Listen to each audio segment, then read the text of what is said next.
Good morning, good afternoon, and good evening, my precious pack, and welcome back once more to VEGA Conflict, and it's good to be back. As I talked about a little bit in the post as of recently on the channel, I was dealing with roll the tanks for the grind to get the C-52 lists and the Warframe stuff, just mainly dealing with RNG and trying to get myself a Necromech. Good news, it'll be done tomorrow in the morning. During the duration, I'll be asleep, so I'll wake up in the evening, well, slightly afternoon. It's normally around 1 when I get out, when I wake up, but I'll be able to claim it. That's not what we're here to talk about today, though. We're here to talk about the new tech here in VEGA, which is going to be the Breaker and the assorted tech for it, such as the breach cannon, weaponry. There's no new armor. The defense was actually the Spectral, so the next one we'll get will be the Deflector. And then was the new spawns, which I'm actually a bit of a fan of, as well as what will most likely happen with the third iteration, because the first iteration, second iteration, they're following suit with the ships themselves, so it's actually pretty cool, and I'll go into a little bit more detail about that later. I actually haven't really played with the Breaker yet. I fought one battle with it to have a look at it. Other than that, I haven't done anything. So I'm gonna try and react. Well, actually, this is basically the initial reaction because I didn't really do much with it aside from just take a look at the aesthetic. So 2-hour basic repair time, just everything else. It's the fighter of the tier. So, effective range, still don't like the effective range even after all this time. Health, it's a healthy little ship, which is no surprise at all. Actually, it's nearly as healthy as the Switch, which is a bit odd. Maximum weight, 1,000 less tons. They have the exact same cargo capacity, which is a bit odd. Ship speed, it's typical of what we saw with the Tier 8 fighters, such as Wendigo and stuff like that, with the exception of its strafe. Its strafe is better, and it has prime shift built in, just like everything else does for the Spectre so far. Rotation's the same. Modifiers, let's see what we got here. Lock on. When an enemy ship is in the Breaker's firing arc, it gains mobility and combat bonuses to lock on and destroy enemy shields for 5 seconds. It gains increased shield damage. It gains phase charge hacking to destroy enemy shields. Okay, last time I checked, phase wasn't a version of a shield at all. It was its own entity, and it always had been. It's a form of defense, as is ablative, but they're not classified as shielding. They're different types of defense, so that's a bit out of place in my eyes, but everything else correlates with what it says, mobility and combat bonuses. So it gains a pretty good amount of acceleration. It gains increased ship speed, which is odd. You'd expect the strafe to be the primary one and the ship speed to be reduced. Okay, it's already close to the target, so I don't understand exactly why it has increased ship speed. That's odd. Moving on, though. What do we get for the Prime Shift bonuses? In Prime Shift, it gains combat bonuses, as well as projects a support field to boost allies' damage done to shields. Okay, so it boosts damage to shields even more, and it also increases its own damage output, because it actually is reducing the amount of time it takes to reload the weaponry. So any type of weapon reload, charge time, basically it affects all the weapons. That's interesting. 5% increase with a 4,000. Okay, so it's basically just fighters for fighters. That's not really a surprise. What do we have in the Prime Shift active? 2,500 shield damage is done to enemy hulls. On Prime Shift, Breaker sends out a barrage of missiles, dealing damage and disrupting enemy shield regeneration. Okay, now this one makes sense because everything else is shield focused, and it disrupting the shield regeneration. What percentage? 25% for 5 seconds with a 10-second cooldown, so there's a 5-second grace period in between where the people can regenerate. Alright. Very low damage output there, but it's mainly for this right here. Alright, what else do we got? Half the damage boost we saw with the previous. Smaller armor boost, a smaller weapon mass boost. It's basically got smaller everything across the board. Shield regeneration. It actually has a better shield regeneration value than the Switch, which is a bit odd. You'd expect the tank of the group to actually have the higher shield regeneration, so that seems out of place, or at least backwards. No delay, and it can recharge when it's depleted. Basic resistance, 40% across the board for all of that, and nothing else. Okay, well, that's just a wee bit odd, but not extremely out there. Let's go ahead and let's see what I've got. I've already put one of the skins on mine. This is the pre-fitted one. I haven't built any more because I'm refitting and building other stuff currently. But you know what I have to do. Its name is the Breaker. We have to take it out and break it in a fleet. I'm going to go up against a fleet that it should do extremely well against due to all of the bonuses against shielding. I'm going to go out and I'm going to poke some of the Altarian targets, which are most likely going to be low-level Dreadnought targets. I'll see how well it handles in a one-on-one. What target should we go after?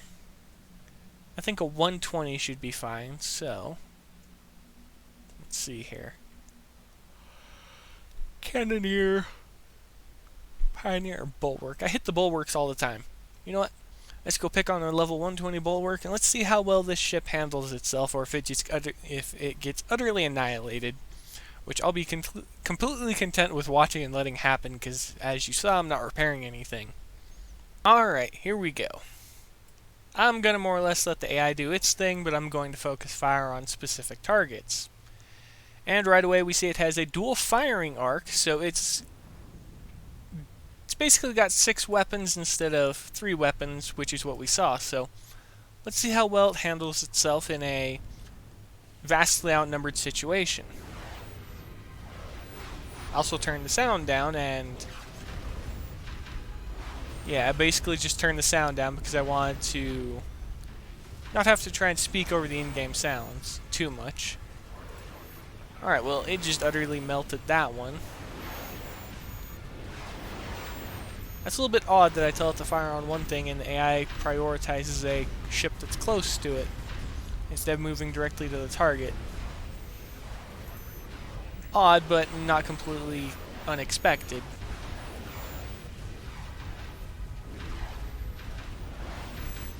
Well, it seems to be doing exceedingly well. A little bit too well, if you ask me. Looks like I'm not actually going to be breaking. I was thinking of making the title of the video, Breaking the Breaker. Doesn't look like it's going to be broken in this fight, though. Interesting.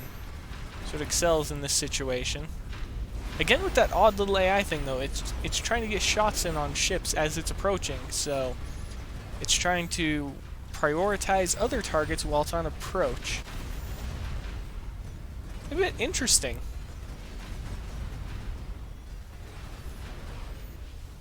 Okay, well, I guess I didn't get to break the breaker right away. I should have sent it up against a 160 target, just for the laughs.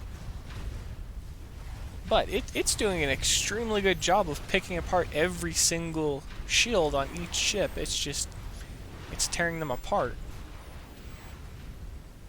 Well, that was unexpected. Let's go back to the base after this fight ends, and I'll talk about it a little bit more, because this has actually opened up quite a few interesting points that I'd like to talk about now.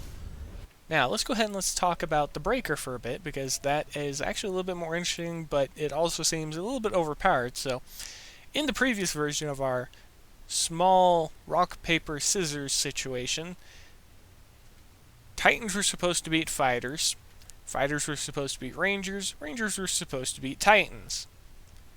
By all intents and purposes, this fighter looks like it completely counters the Switch on paper,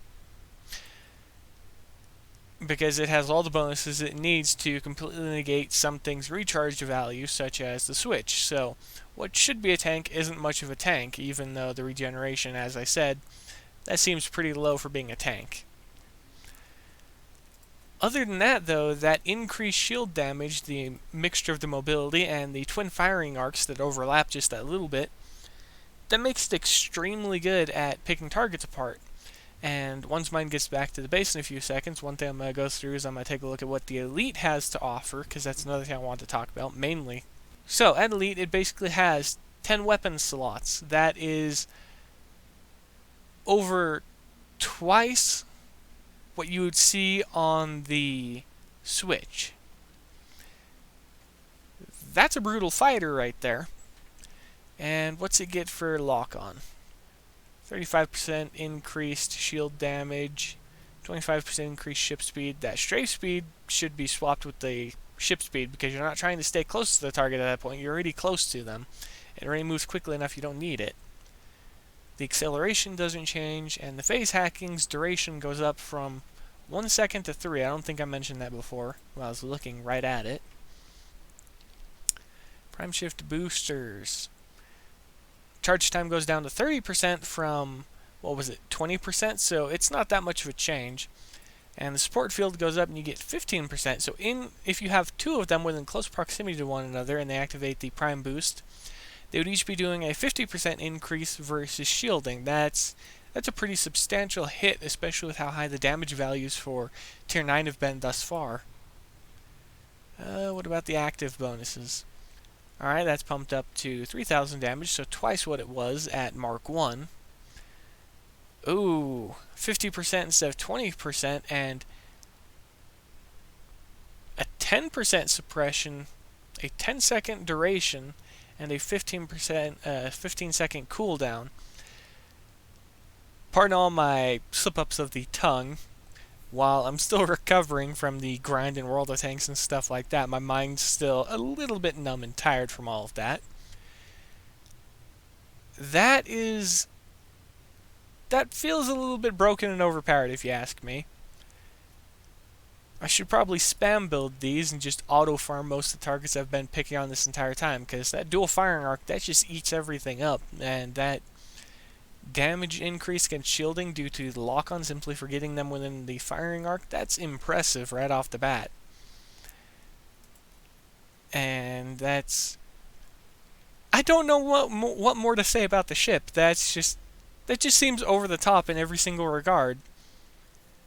How exactly does the Titan counter this, especially if someone does something intelligent? Because since you have 5 weapon slots at Elite, and since the ships since there is no meta phase at Tier 9, all you have to do is just use 2 damage types, and your opponent's basically going to lose every single fight with a switch. All you have to do is just 1v1 them.